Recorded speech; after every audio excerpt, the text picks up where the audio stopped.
Good morning, and a warm welcome to your show, Sunny Mornings, Los Angeles.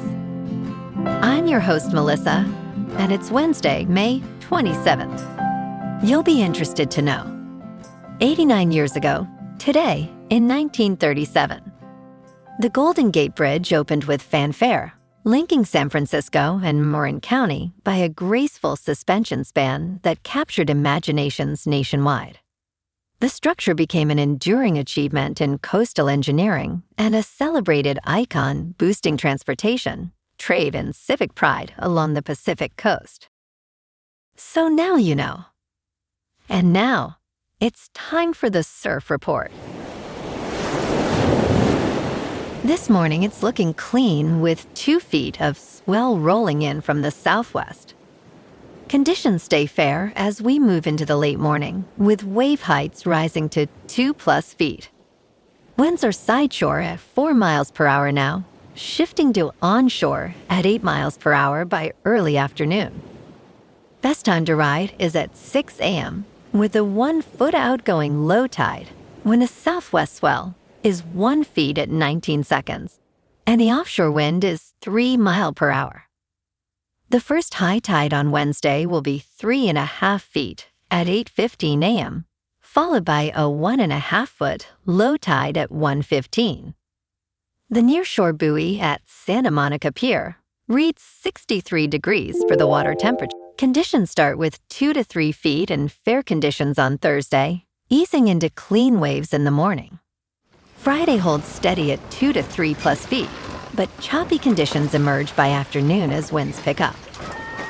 Saturday sees similar size with cleaner morning waves, but choppy conditions return in the afternoon, making Sunday the most favorable day overall. This morning, there's a slight chance of rain showers, and it feels like 62 degrees, with 10 mile per hour wind. The sunset will take place at 7:52, and it will rise again tomorrow at 5:47. Looking ahead in the weather. Saturday will be mostly sunny with highs near 64 and a northeast breeze up to skip. Sunday and Monday warm up with Sunday near 68 and Monday near 72, staying partly to mostly sunny with lows in the upper 40s to mid-50s. A slight chance of rain returns Tuesday afternoon into Tuesday night with highs near 71 and overnight lows around 57. Bonjour, food enthusiasts. This podcast is brought to you by Versailles Cafe and Pastries in Encinitas. Nestled on El Camino Real South, just north of Encinitas Boulevard, this cafe is a haven for culinary delights. Indulge in their amazing Eggs Benedict or their gluten-free crepes. You can grab a panini for lunch or just breeze on through to get your morning coffee. They are open every day from 8 to 5. So stop on by and don't forget to tell them Sunny Morning sent you. In local news, emergency crews are still working around the clock in Garden Grove as an estimated 16,000 Orange County residents remain under evacuation orders, now on day 6 of the chemical crisis. Although the threat of a massive chemical explosion has been eliminated, fire authorities stress that the situation is still active and dangerous. As of 10 a.m. on Tuesday, hazmat specialists have reported that the temperature in the failing tank is holding steady at 92 degrees. Meanwhile, the Garden Grove Police Department has made 7 arrests in the evacuation zones, including one for looting, with a warning to potential offenders: don't come. Residents are beginning to return home as evacuation orders for most of the 50,000 affected were eased, allowing around 34,000 to safely return.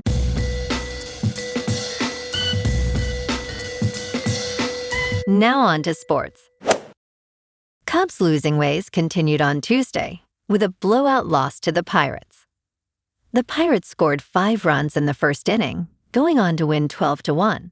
While the Cubs struggled with familiar issues. This marked the Cubs' 10th straight loss. During the streak, the offense has been painfully terrible, going 1 for 13 with runners in scoring position. Despite being above 500 at 29 wins and 26 losses, the Cubs have gone 2-14 since their second 10-game winning streak. They are now approaching dubious franchise history, tied for the 13th longest losing streak. On Wednesday, the Cubs send Jameson Talon to the hill against Bubba Chandler of the Pirates. In local sports, the Dodgers are rolling. After hammering Colorado 15-6 last night, they're back at Dodger Stadium tonight at 7:10, looking to sweep the Rockies in Game 3. Mookie Betts went deep twice with 5 RBIs. Andy Pages homered with 3 more runs driven in, and the offense was relentless across the board. LA is now won 4 straight and sits at 35-20 on the season. Shohei Ohtani takes the mound tonight. Despite getting hit on the right hand yesterday, he's expected to pitch and hit. There's a lingering concern with Kike Hernandez, who left the game with a left oblique strain after just returning from elbow surgery, but the boys in blue aren't letting it slow them down. Meanwhile, the Lakers' offseason is officially in motion. The team hired former Pelicans VP Rohan Ramadas as an assistant general manager under Rob Pelinka, signaling a rebuild of the front office structure. But the real story is LeBron James. According to ESPN's Brian Windhorst, LeBron and the Lakers have a 2 to 3 week window to figure out their future together. LeBron is taking his family vacation after Memorial Day and plans to decide later in the summer. But if he wants to stay purple and gold, he's got until mid to late June to commit. In top news, NASA is already ordering landers, rovers, and drones for a sprawling moon base, less than 2 months after the Artemis II's record-breaking lunar fly-around. The space agency outlined the first phase of its moon base plans on Tuesday, awarding hundreds of millions of dollars in contracts to 4 U.S. companies. Jeff Bezos' Blue Origin will provide a pair of landers to deliver moon buggies to the lunar surface. NASA is targeting Artemis II for mid-2027, with a landing by 2 astronauts following as soon as 2028. The goal of the moon base is to encourage a lunar economy while conducting scientific research. NASA is expected to invest approximately $20 billion over the next 7 years into the moon base mission. In business news, China's industrial profits surged by 24.7% in April from a year earlier, according to official data released Wednesday. This increase marked the fastest growth since November 2023. For the first 4 months of the year, industrial profits rose 18.2%. The computing and electronics equipment manufacturing sector saw earnings more than double from a year ago. However, profit declines in furniture manufacturing steepened to 54.4%. Hao Zhou, head of research at Guotai Junan International, noted that profit gains are concentrated in upstream and high-tech sectors. Exports climbed 14.1% in April from a year ago in U.S. dollar terms. In crypto movement, Bitcoin is down 1% to about $76,000. Ethereum is down 1% to $2,000. And XRP is down 1% to $1.33. Moving on to a more local vibe. In our community spotlight on health and wellness, we are working with a national Pilates studio to bring you some free classes, so listen up. Check out Club Pilates, with several locations in the San Diego area.